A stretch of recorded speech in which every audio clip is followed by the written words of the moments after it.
চাই। প্রশ্ন উঠছে যে আমরা প্রভাবশালী ব্যক্তিদের কাছে গিয়ে থমকে যাব কিনা। কেউ কেউ আমাকে ইতিমধ্যে বললেন, সেক্ষেত্রে আমাদের পরিষ্কার কথা, প্রভাবশালী ব্যক্তি হচ্ছে বাংলাদেশে আইন, এর চেয়ে প্রভাবশালী ব্যক্তি নাই। রাষ্ট্রের প্রভাবশালী ব্যক্তি প্রধানমন্ত্রী শেখ হাসিনা। প্রধানমন্ত্রী শেখ হাসিনার নির্দেশ, দেখতে হবে অপরাধটা কি, কে করেছে সেটা সাবজেক্ট না, তাহলে কিন্তু আমরা অনেক পদক্ষেপ নিতে পারতাম না। কেউ কেউ বলছেন যে রাজুক কি বড় কর্মসূচি নিতে পারবে কিনা। র্যাঙ্কস প্লাজা কিন্তু ছিল, সেটা কিন্তু অনেক বিত্তবান ব্যক্তিদের ছিল, সেটা ভাঙা কিন্তু ঘটনা হয়নি। বর্তমান সরকারের একজন প্রভাবশালী এমপির বুড়িগঙ্গার পাড়ের ইমারত আমরা কিন্তু ভেঙে দিতে কুণ্ঠিত হইনি। একজন প্রভাবশালী আইনজীবীর ভবন ভেঙে দিতে আমাদের কিন্তু বাধা হয়নি। 4 দিন পূর্বে ওয়ারিতে খুবই প্রভাবশালী ব্যক্তিদের 4টা স্থাপনা ভেঙে দিতে সমস্যা হয়নি। জাতীয় পার্টির সাবেক মহাসচিব অত্যন্ত প্রভাবশালী সরকারের অংশ ছিলেন, তার রামপুর এলাকার স্থাপনা ভেঙে দিতে আমাদের কিন্তু কোনো সমস্যা হয়নি। আমাদের শেখ হাসিনা সরকারের সিদ্ধান্ত, অপরাধ যিনি করবেন সেটা লক্ষ্য, কে করেছেন সেটা দেখে বিচার হবে না। যেমনভাবে বাংলাদেশে অনেক দুর্নীতিবাজের বিচার হয়েছে, যারা অনেক প্রভাবশালী রাজনীতিতে ক্ষমতায় বড় বড় জায়গা ছিলেন, তাদের নাকি বিচার করাই সম্ভব না। বিচার করার ভিতর থেকে আমরা কিন্তু দেখাতে সক্ষম হয়েছি যে অপরাধ করে কেউ নিস্তার, দুর্যোগের মুখোমুখি হলে কিভাবে সেটাকে প্রতিরোধ করা যাবে তারা সেটা দেখবেন। সিটি কর্পোরেশন আবাসিক এলাকায় যে অনুমোদিত প্ল্যান অনুসারে বিল্ডিং নির্মাণ হলো কিনা, তার কোনো ব্যত্যয় ঘটলো কিনা। ইদানিং একটি খারাপ ট্রেডিশন হয়েছে, 2টি প্ল্যান থাকে, একটা হলে অ্যাপ্রুভ প্ল্যান। এই জঞ্জাল দীর্ঘদিনে সৃষ্টি হয়েছে, এক্ষেত্রে কিন্তু সকলকে এগিয়ে আসা দরকার। সকলকে বলতে চাই, যারা ব্যবহার করবেন তাদেরও, যারা ব্যবহার করিও কিছু না, সরকার মানে কাল্পনিক কিছু না বা আকাশ থেকে নেমে আসা কিছু না, অংশীদার। শেখ হাসিনা প্রধানমন্ত্রী, তিনি চান কোনো অপরাধী যেন নিস্তার না পান।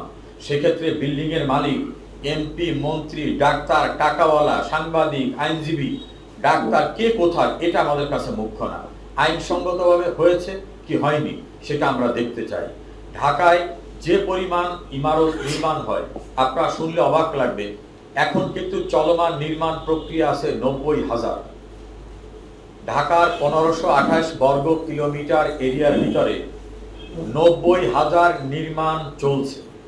রাজুকের জনবলের সংখ্যা কিন্তু আপনারা শুনলে অবাক হয়ে যাবেন, রাজুকের জনবল এত অল্প, তার ভিতরে 700 পোস্ট রয়েছে খালি। এই 700 পোস্ট খালির পরেও যে জনবল আছে তা নিয়ে কিন্তু আমাদেরকে চলতে হচ্ছে।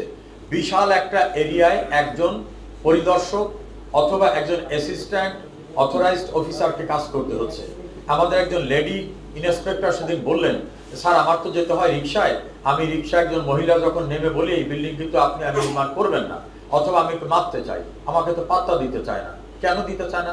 স্যার আমার কাছে শক্তি নাই, আর্মস নাই, আমার সাথে একটা ব্যাটালিয়ন নাই, আমাকে তো গুরুত্ব দিতে চায় না। তিনি ক্ষুদ্র অভিযোগে একজনের বিরুদ্ধে 3টা নোটিশ ইস্যু করতে ব্যস্ত হয়ে যান, আর বিশাল বেআইনি অট্টালিকা যিনি নির্মাণ করছেন ওখানে তার চোখটা ঊর্ধ্বমুখী না, তার চোখটা নিম্নমুখী থাকে, ওটার দিকে আর তিনি কিছু তাকান না। এক্ষেত্রে আমরা একটা ম্যান্ডেট নিয়ে এসেছি যে রাজুকে আমরা একটা আমূল পরিবর্তনের জায়গায় চলে যাচ্ছি। যে যার এলাকায় অবৈধ ইমারত নির্মাণ হচ্ছে বা হবে, তিনি দায়ী হবেন যে তুমি কি করছো, তুমি কেন রিপোর্ট দাওনি।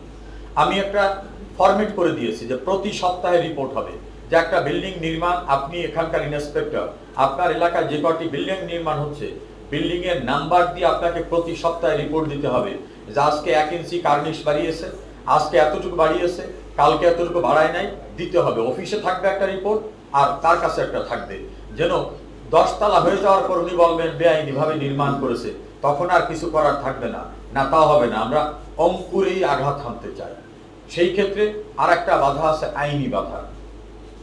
আমাদের প্রায় 3000-এর ঊর্ধ্বে ইভিকশন প্রসেস হাইকোর্টের আদেশে স্থগিত হয়েছে। সেক্ষেত্রেও দেখলাম আমাদের অনেক ব্যর্থতা আছে। সেটা হলো যে নোটিশটি ইস্যু করা হয়েছে, নোটিশে লিখতে হবে সুনির্দিষ্টভাবে যে মশিউর আপনার বিল্ডিং এর এই অংশটুকু বেআইনি, সেক্রেটারি সাহেব আপনার বিল্ডিং এর এই পরিবেশ সম্মত, ঝুঁকি মুক্ত, বাস উপযোগী আবাসন ব্যবস্থা নির্মাণের জন্য এবং প্রতিষ্ঠিতর জন্য ঢাকা মহানগরকে কোনোভাবে একটু মৃত্যুকূপে মৃত্যুপুরীতে পরিণত হতে দিতে পারি না। কিছু অর্থলিপ্সু মানুষের অর্থের লোভের কাছে মানুষের জীবন চলে যাবে, তাদের পরিবার অসহায় হয়ে পড়বে, তাদের বংশ ধারাবাহিকতা থাকবে না, নিঃস্ব হয়ে যাবে। এত বড় ভয়াবহ ক্ষতি আমরা হতে দিতে পারি না। শেখ হাসিনা সরকার কোনোভাবেই নাগরিকের মৌলিক অধিকার কেউ খর্ব করুক, কোনোভাবেই এটা চায় না। সেজন্য প্রধানমন্ত্রী শেখ হাসিনার নির্দেশ, ঢাকা শহরকে বাস উপযোগী, ঝুঁকি মুক্ত, আধুনিক একটি নগরীতে পরিণত করার জন্য যেখানে যা যা করা দরকার আমরা সেই পদক্ষেপ গ্রহণ করেছি। আপনাদের সকলের সহযোগিতা চাই। আপনাদের সকলের জন্য অনেক শুভকামনা। প্রশ্ন করার পূর্বেই অনেক মন্ত্রী, অনেক দায়িত্বশীল ব্যক্তিরা নিজের সমালোচনা করতে একটু কুণ্ঠা বোধ করে। আমি কুণ্ঠিত না, কারণ আমি ফেরেশতা না, আমার প্রতিষ্ঠানও 100% সলিড না। আমি এবারে বলেছি, আবারও বলছি, তদন্ত রিপোর্ট আসার পরে আলোর মুখ দেখবে, পত্রিকায় তদন্ত রিপোর্ট প্রকাশ করব। যাদের নাম আসবে তিনি রাজুকের কর্মকর্তা হন, বিল্ডিং এর মালিক হন, ডেভেলপার হন, সকলের বিরুদ্ধে ব্যবস্থা নেওয়া হবে। আমরা যে রিপোর্টটার কথা আপনি বললেন, আমি কোনো রিপোর্ট সম্পর্কে অ্যাডভান্স কমেন্ট করতে চাই না।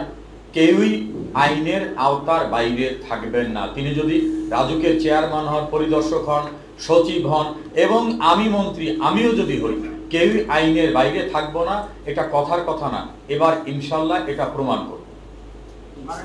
অনুমোদনহীন বিল্ডিং, সেটাকে বৈধতা দেওয়ার কোনো সুযোগ নাই, কোনোভাবেই আমরা সেটাকে বৈধতা দেব না। যে নামে যেভাবেই করে থাকেন না কেন, এটা বৈধতা দেব না। সেটাকে ভেঙে ফেলার জন্য যা করা, র্যাঙ্কস প্লাজা ভাঙার ভিতর থেকে আমরা দৃষ্টান্ত স্থাপন করেছি। সাম্প্রতিক সময়ে আমরা 17টা বিল্ডিং ভেঙে সেটা স্থাপন করেছি। আর অপর যেটা বললেন সিভিল এভিয়েশনের, এটা অবশ্যই গুরুত্ব পাবে। সিভিল এভিয়েশনের যে রুট, সেই রুটের নির্ধারিত যে জায়গা, তার বাইরে যে অংশটা যদি কেউ নির্মাণ করে থাকেন, সেই অংশটাকে কোনোভাবে আমরা বৈধতা দেব না। আপনার প্রশ্নের সাপ্লিমেন্টারি প্রশ্ন বলি, আপনি যে হাউজে কাজ করেন, সেই হাউজের নিকটবর্তী একটি হাউজ আছে, আমরা রিপোর্টটি চূড়ান্তভাবে প্রকাশ করার আগে নামটা বলছি না, সেখানে সিভিল এভিয়েশনের কাগজ জালিয়াতি করে ঊর্ধ্বমুখী ভবন করা হয়েছে। আমরা দৃষ্টান্ত রাখতে চাই, নোবডি জবাব দিল। আশা করি আগামী সপ্তাহে তথ্য পাবেন। কথা সম্পন্ন না, অনেকের মাইন্ডে স্টাডি করতে পারবো না, ভাস্কর যেভাবে পারতে পারে।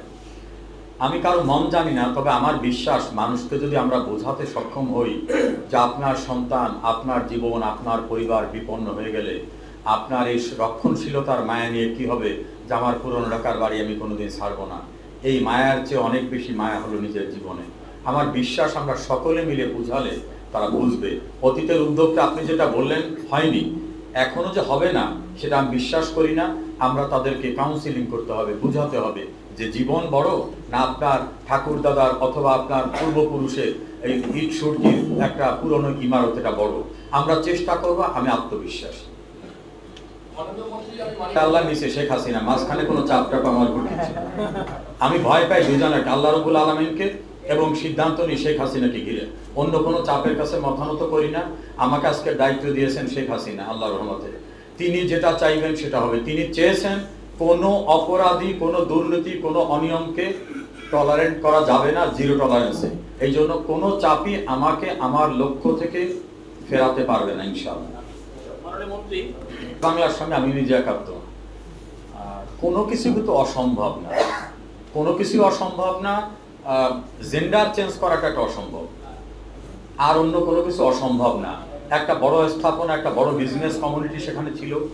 দেশের সর্বোচ্চ আদালত টাইম টু টাইম তাদেরকে সময় দিয়েছে। আদালত যদি তাদের সময় বৃদ্ধি করেন, কারণ এটা ম্যান্ডামাস জানেন, কন্টিনিউয়াস ম্যান্ডামাসের প্রসেসে, আদালত যদি তাদের সময় বৃদ্ধি করেন সেটার ব্যাপার আমাদের কোনো সে নেই। যদি আদালত সময় বৃদ্ধি না করেন, আমরা তাদেরকে নির্ধারিত একটা টাইম ফ্রেম করে দেবো যে এর ভিতর থেকে আপনার স্থাপনা ভেঙে ফেলতে হবে। তারা ভেঙে না ফেলে আমি আজকে রিপোর্টার্স ইউনিটিতে আপনাদেরকে আশ্বস্ত করছি, উইল টেক অ্যাকশন, এবং যাতে বিল্ডিং ভাঙার মতো কারিগরি প্রস্তুতি আমাদের আছে।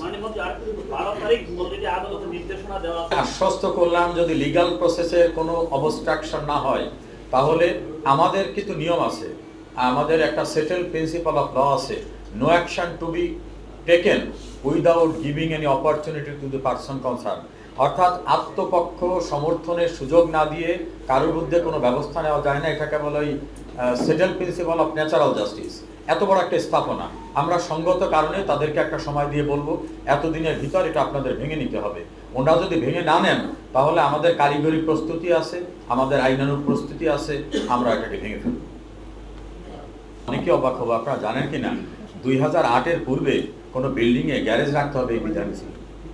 এটা হতে পারে, অথচ এরপর যে চলছে। 2008-এর পূর্বে কোনো প্ল্যানে কোথাও বিল্ডিং এর নিচে গ্যারেজ রাখতে হবে এরকম প্রভিশনই ছিল না। তাহলে এই গাড়িগুলো থাকবে কোথায়? ঢাকা তো গাড়ি রাখার জন্য আলাদা সরহদ্দি উদ্যান না। এই বিধানটাও তো আমরাই রেখেছি বাংলাদেশে। এখন সময় যখন আসে তখন কিন্তু সময় আমাদের তাগিদ দেয় যে আমাদের আইনকে সংস্কার করতে হবে, আমাদের যুগোপযোগী ব্যবস্থা নিতে হবে। আপনি কারেক্ট যে যখনই একটা ঘটনা ঘটে মিডিয়াটাকে ফোকাস করে আমরা তৎপর হয়ে যাই, কদিন পরে আর একটা ঘটনা ঘটলে এই ঘটনাটা চাপা পড়ে যায়।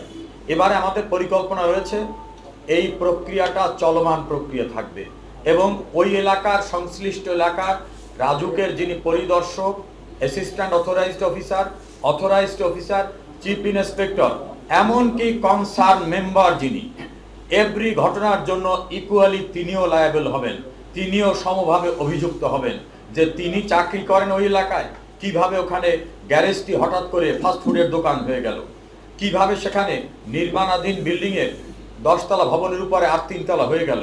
উনি যদি রিপোর্ট করে ফেল করেন, আমরা ব্যবস্থা না নিই, তাহলে হি ইজ ফ্রি। আর তিনি যদি কোনো সমঝোতা করে অথবা দায়িত্ব অবহেলা করে কোনো ব্যবস্থা নেন, definitely he will face the consequence. এটা শুধুমাত্র চুরিহাট্টা এবং বনানীর ঘটনাকে ঘিরে হবে না, এটা ধারাবাহিকভাবে চলতে থাকবে। আমরা বহুতল ভবনগুলির সার্ভে করার পরে এইটার ব্যাপারে ডিসিশন নিয়ে সারা ঢাকায় সার্ভে করব। সেই ক্ষেত্রে আমরা বুয়েট সহ বিভিন্ন এক্সপার্ট যারা আছে বিল্ডিং কনস্ট্রাকশনে তাদের কনসালটেন্সি চলছে, আগুন আরো জ্বলবে। এখন উনি একটা গুরুত্বপূর্ণ জোটের নেতা, উনি আগুন জ্বলবে বলতেছেন। রিজভী সাহেবের মাঝে এক প্রেস কনফারেন্সে সে আগুনের প্রতি যে ইঙ্গিত করলেন, এখন এই ইম্পালস টাওয়ারের ঘটনার পরে তো আমাদের নতুন করে ভাবা শুরু হতে হচ্ছে যে শুধু বিদ্যুতের শর্ট সার্কিট থেকে হলো নাকি এরপর হচ্ছে ওই যে জাফরুল্লাহ চৌধুরী সাহেব বলেন আগুন জ্বলছে, আগুন আরো জ্বলবে, তাই জ্বালাবার জন্য কেউ আসেন কিনা সেগুলো আমরা খতিয়ে দেখতে পারি এবং এক্ষেত্রে আমি আপনাদের সকলের সহায়তা চাই।